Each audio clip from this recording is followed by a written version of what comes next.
It was a real codependent. Yeah, it wasn't that she had me wrapped. It was that we willingly wrapped ourselves around each other.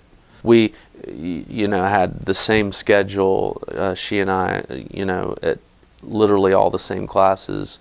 Neither of us really worked, and we lived together. So I mean, we spent more time together than a married couple does. I mean, we were like, tied at the hip. I lost my identity, in that relationship because she was my identity. I began to have this recurring daydream, and in this recurring daydream, I would picture myself carrying a casket.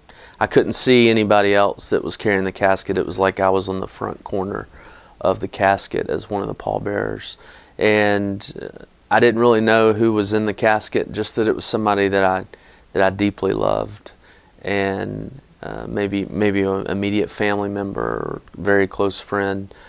And I didn't understand what was going on because I would have this recurring daydream over and over again.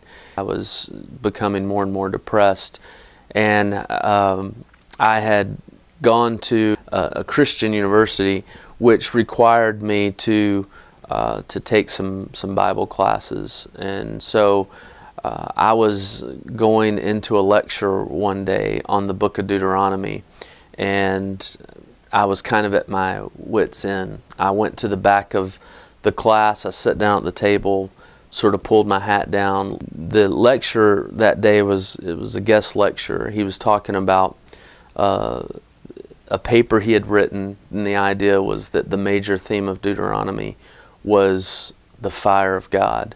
He had written this paper as a response to a book that said the major theme of Deuteronomy was the death of Moses. And then he said these words. He said, "Isn't it when someone close to us dies, when we lose somebody that we really love, that we're finally willing to turn and face the fire of God?" And when he said that, God reminded me of that recurring daydream of carrying that casket. And at that point, I broke, completely broke. I started crying. It was all I could do to keep from just, screaming out in class. And but the tears were just flowing, and I didn't know really what to do. I didn't know how to respond to God.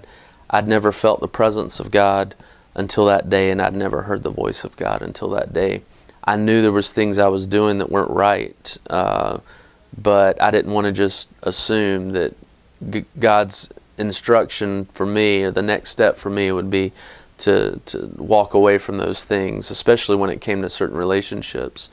As I was heading up to my room, I just saw the writing on the wall. I realized I didn't have what it took to go any further with this, that I couldn't continue to resist my temptations and all the addictions. And I walked in my room and turned on the light, and the fan started spinning.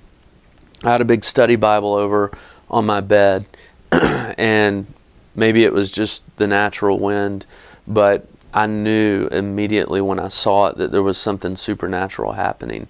And it was, my Bible laid open there, and the pages just started turning. It suddenly stopped, and I looked down to see where it stopped, but before I could really look down, the only way I know to describe it, it was as if the passage came up and read me before I could really look down and read it. And the passage was James chapter 1, verse 2. It says, "Consider it pure joy, my brothers, whenever you face trials of many kinds." And it goes on to talk about the purpose of that and in maturing us. And I realized that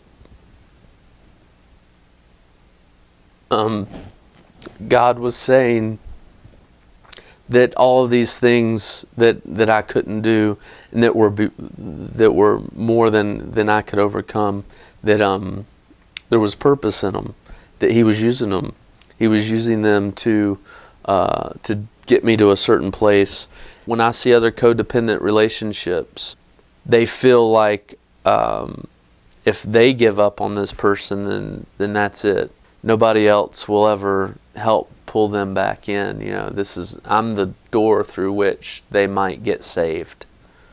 Probably I would have explored the possibility of trying to make our relationship a healthy relationship if, when I began to get curious about God, if she had shown any kind of interest whatsoever. And so when I walked away, it felt like I was doing a very crude thing in a lot of ways. Interestingly enough, a couple months later, she got saved too. And it was a lesson for me that you can't date somebody into the kingdom. You know, and these people that want to do that are kind of fooling themselves, just like I was fooling myself. You have to turn and face God on your own, and then let God do the work in that person's life. And so that's what happened. She became a Christian and moved on with her life, and is doing very well. And I've moved on with my life and doing very well. And you know, and we're all each better for it. How great the love of Jesus Christ.